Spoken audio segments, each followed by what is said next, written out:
Hello, அவர் எங்கம்மா? குடிச்சுட்டு ரூமுக்குள்ள டான்ஸ் ஆடுறாரு.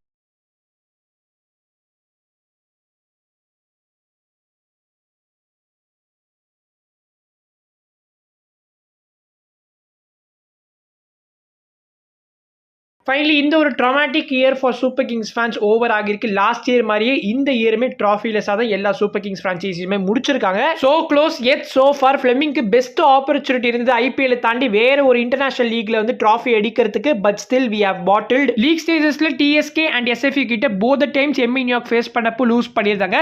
பட் பிளே ஆஃப்ஸ்ல வந்து ரெண்டு டீம்ஸே பீட் பண்ணி இப்போ ஃபைனல்ஸ் போயிருக்காங்க. இந்த லாஸ் ஏன் பர்சனலா ஃபீல் ஆகுதுன்னா ஃபேஃபோட கடைசி சீசன் இன் எம்எல்சி பார்த்தா இதுவாக தான் இருக்கணும். மேபி அவர் ஸ்ட்ரெயின் பண்ணி பார்த்தா இன்னும் 1 year ஆஃப் SA20 ப்ளே பண்ணலாம். அதுவுமே டவுட்ஃபுல் தான். பிகாஸ் இப்போ இந்த லீக் எம்எல்சிக்கு அப்புறமா பார்த்தா வந்து அவர் 100 ப்ளே பண்ண வேண்டியதா இருந்துச்சு. பட் ஐபிஎல் சீசன் அப்போ அவருக்கு ஏற்பட்ட க்ரோயின் இன்ஜுரி காரணமாக இப்போ அதுக்கு ஒரு சர்ஜரி அண்டர்கோ பண்ண போறாரு ஃபியூ வீக்ஸ்ல. ஸோ நீங்க நினைக்கிறது கரெக்ட் தான். ஃபேஃப் டு பிளஸஸ் ஒரு இன்ஜுரியோட தான் இந்த எம்எல்சி சீசன் ஃபுல்லாவே ப்ளே பண்ணியிருக்காரு. பட் ஸ்டில் இந்த எம்எல்சியோட லீடிங் ரன் ஸ்கோர் நம்ம ஃபேஃப் டு பிளஸஸ் தான். 40 years old. ஸ்டில் அவரோட ஸ்ட்ரைக் ரேட் 170 இருக்கு. 52 ஆவரேஜ் பண்றாரு. 468 ரன்ஸ் இந்த எம்எல்சி சீசன்ல ஸ்கோர் பண்ணியிருக்காரு. He has done everything. But still நம்மளால வந்து அந்த ஃபைனல் ஃபினிஷ் லைனை வந்து கிராஸ் பண்ண முடியல. மேபி ஃபேஃப் as a கேப்டனா இனிமே பவுலிங் ரொட்டேஷன்ஸ் நல்லா பண்ணிருக்கலாமோ அப்படின்னு தான் தோணுது. ஏன்னா இன்னைக்கு கேம்லயே பாத்தீங்கன்னா அகில் ஹுசைன் வந்து 3 overs தான் பவுல் பண்ணிருந்தாரு. உங்களோட பிபி ஸ்பெஷலிஸ்ட் ஜியா உலக் வந்து செகண்ட் ஓவர் பவுல் பண்ணிருக்கணும். ஆனா டானோவன் ஃபெரேரா செகண்ட் ஓவர் பவுல் பண்ணிருந்தாரு. ஜியா உலக் 17th ஓவர் பவுல் பண்றாரு. இது என்ன லாஜிக்னே புரியல. we all had high expectations on Stoinis. அவரோட அரைவல்க்கே நிறைய பேர் காத்துட்டு இருந்தோம். ஆனா அவர் ஒரு பெரிய லெட் டவுனா தான் இந்த சீசன்ல இருந்திருக்காரு. both Stoinis and Daryl Mitchell have been a big let down. இத நான் இந்த இடத்துல ஸ்ட்ரெஸ் பண்ணிக்க விரும்புறேன். ஸ்டாய்னிஸ்க்கு ஒரு குட் ஐபிஎல் ரன் இருந்துச்சு. அதை நம்ம மறந்துடக்கூடாது. நிறைய மேட்சஸ் பண்ண பிபிகேஸ்க்கு லோவர் ஆர்டர்ல வந்து சூப்பரா ப்ளே பண்ணியிருந்தாரு. வித் த பால் ஆல்சோ சூப்பரா பெர்ஃபார்ம் பண்ணியிருந்தாரு.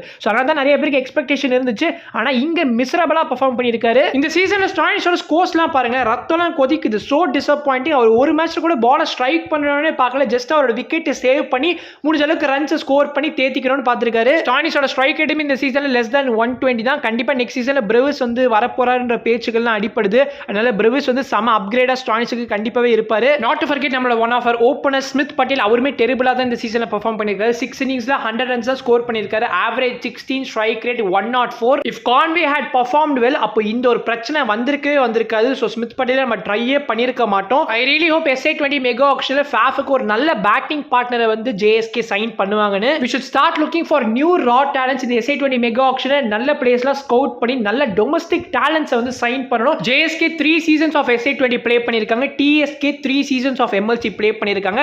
எல்லா சீசன்லயுமே வந்து நம்ம பிளே ஆஃப்ஸ் போயிருக்கோம். I like the consistency of qualifying. But we should look for the finals. ஏன்னா 6 டீம்ஸ் இருக்கிற லீக்ல வந்து குவாலிஃபை ஆகிறது மேட்டரே கிடையாது. எக்ஸப்ட் ஃபார் ஸ்மித் பட்டேல், நம்மளோட டொமஸ்டிக் பிளேயர்ஸ்மே இந்த சீசன்ல நல்லா தான் பெர்ஃபார்ம் பண்ணிருக்காங்க. Sai Teja need some time, but I feel he will crack it. And Shubham Ranjane நான் சொல்லவே தேவையில்லை. அவர் சூப்பரா வந்து நிறைய மேட்சஸ்ல வந்து நமக்கு வின்னே பண்ணி கொடுத்திருக்காரு. கால்வினுமே ரொம்ப அண்டர் யூட்டிலைஸ் பண்ணிட்டாங்களோ தான் தோணுது. Except for the first game அவர் எதுவுமே இந்த லீக்ல பண்ண மாதிரி எனக்கு ஞாபகம் இல்ல. அகில் ஹுசைன் ஸ்டாண்ட் அவுட் பெர்ஃபார்மரா இந்த வருஷம் TSKல இருந்திருக்காரு. ஐ ரியலி தாட் அவர் 55 ரன்ஸ் வந்து இன்னைக்கு will take us to victory னு. But we are definitely 20-30 runs short. அதனால தான் வந்து எம்ஐ நியூயார்க் கம்ஃபர்ட்டபிளா வந்து சேஸ் பண்ணிருந்தாங்க. கேச்சஸ் வின் யூ மேட்சஸ் சொல்லுவாங்க. TSK இன்னைக்கு ஒரு 4-5 கேட்ச் டிராப் பண்ணிருப்பாங்க. மொனாங் பட்டேலுக்கு ஒரு 3 கேச்சஸ் டிராப் பண்ணிருந்தாங்க. தென் ஜியா உலக் ஒரு அழகான காட்டன் போல்டர் பண்ணிருக்கலாம். பொலாட ஏர்லியா ரிமூவ் பண்ணிருக்கலாம். ஆனா ஈஸியான கேட்சை வந்து அட்டெம்ப்டே பண்ணாம வந்து டிராப் பண்ணிருப்பாரு. Noor Ahmad second half of the லீக்ல அவர் விக்கெட் டேக்கிங் நேக் குறைஞ்சிருக்கும் தான் எனக்கு தோணுச்சு. உங்களுக்கும் தோணுச்சான்னு தெரியல. பிகாஸ் எவ்ரி கேம்ல பார்த்தா 3 or 4 விக்கெட்ஸ் எடுக்கிற மனுஷன் பார்த்தீங்கன்னா ரீசென்ட் டைம்ல வந்து அந்த டெய்லண்டர்ஸோட விக்கெட்டை எடுத்து வந்து தப்பிச்சிக்கிறதா இருக்கட்டும், ஒரு எக்ஸ்பென்சிவா வந்து போறதா இருக்கட்டும், இந்த மாதிரி தான் ஒரு ரீசென்ட் பெர்ஃபார்மன்சஸ்லாம் இருந்திருக்கு. ஆக்சுவலி CSK IPL 2025 பண்ண அதே மிஸ்டேக்ஸ் தான் இங்க TSK ரிப்பீட் பண்ண மாதிரி இருந்துச்சு. பவர் பிளேல அதிகமான விக்கெட்ஸ் லூஸ் பண்ணாங்க. இங்கே அதே தான் பண்ணோம். ஃபீல்டிங் எரர்ஸ் ரொம்பவே பண்ணியிருந்தாங்க CSK. அதே தான் இங்க TSKயும் பண்ணியிருந்தாங்க. Except for Dewald Brevis in CSK and Donovan Ferreira in TSK, நம்மளோட middle order power hitting was very much lacking. Fleming இன்னும் அதே ஓல்ட் ஸ்கூல் அப்ரோச்சை ஃபாலோ பண்றது தான் நிறைய ஃபேன்ஸுக்கு பிரச்சனையாவே இருக்கு. அட்லீஸ்ட் அவர் இம்ப்ரூவ் பண்ணி தன்னை சேஞ்ச் பண்ணிட்டாருன்னா மேபி இன்னும் 1 more season சொல்லலாம். But when there is no improvement seen in any of our franchises, then we have to make a change. I felt TSK Q1 play பண்ணி தோத்ததுக்கு அப்புறமா இந்த சேலஞ்சர் கேமை ப்ளே பண்ண வந்திருந்தாங்கன்னா maybe we could have seen some changes. Marcus ஸ்டாய்னிஸ்க்கு பதிலா வேற ஏதாவது ஒரு player they could have brought in. Last சீசன்ல TSK-க்காக சூப்பரா ஆங்கரிங் ரோல்ஸ்லாம் ப்ளே பண்ண ஜோஷுவா ட்ராம்பை இந்த சீசன்ல ஒரு மேட்ச் கூட ட்ரை பண்ணல. எனக்கு எம்ஏயோட பிரான்ச்சைஸிஸ்லாம் பார்த்து என்ன பொறாம பொறாமையா இருக்குன்னா எல்லா லீக்ஸ்லயுமே வந்து ட்ராஃபிஸ் வச்சிருக்காங்க உங்களோட பிரான்ச்சைசிஸ். ஐபிஎல் ட்ராஃபி வச்சிருக்காங்க, IL T20 துபாய் லீக்லயுமே ட்ராஃபி வச்சிருக்காங்க, SA20ல லாஸ்ட் இயர் தான் வந்து சாம்பியன்ஸ் ஆகியிருந்தாங்க, அண்ட் MLCலயுமே வந்து ஃபர்ஸ்ட் இனாகுரல் எடிஷன்ல வந்து champions ஆகியிருந்தாங்க.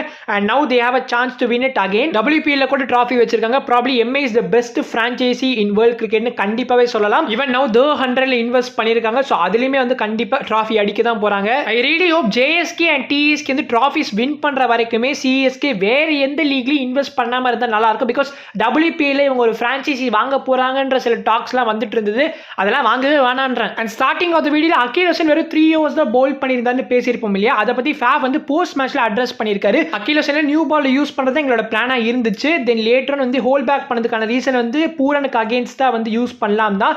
But when Pollard game இன் ஒரு 50-50 காலா மாறிச்சு. ஸோ பொலார்ட் வந்து லெஃப்ட் ஆர்ம் ஸ்பின்னுக்கு எதிராக வந்து கண்டிப்பா நல்லா ப்ளே பண்ணாருன்னு தெரியும். அண்ட் நான் வந்து அகில் ஹசன் கிட்ட கேட்டப்போ அவருமே வந்து கான்ஃபிடென்ட் இல்லாம இருந்தாரு. ஸோ அதனால பாலை கொடுக்கல. சீசன் 2 கம்பேர் பண்றப்போ இப்போ டெக்ஸஸ் ஸ்குவாட் வந்து ரொம்ப பேலன்ஸ்டா இருக்கு. Looking forward to the next சீசன்ற மாதிரி தான் சொல்லியிருக்காரு போல ஃபேப் டு பிளஸஸ். பட் அவரோட இன்ஜுரி கன்சர்ன்ஸ்லாம் வச்சு பார்த்தா கண்டிப்பா next season of MLC play பண்ண முடியாது. Next season of SA20 play பண்றதே கஷ்டம் தான். Anyway guys, it's just one bad டேன்னு சொல்லிட்டு கடந்து போக வேண்டியதா. பிகாஸ் ஆஸ் அ ஹோலா இந்த சீசன்ல TSK நல்லா தான் பெர்ஃபார்ம் பண்ணியிருக்காங்க. நீங்க TSKோட பெர்ஃபார்மன்சஸ் இந்த சீசன்ல எப்படி இருந்துச்சு அப்படிங்கறத கண்டிப்பா கமெண்ட்ஸ் சொல்லிட்டு போங்க. நான் உங்களை நெக்ஸ்ட் வீடியோ சந்திக்கிறேன். அது வரைக்கும் பீஷியஸ் பை.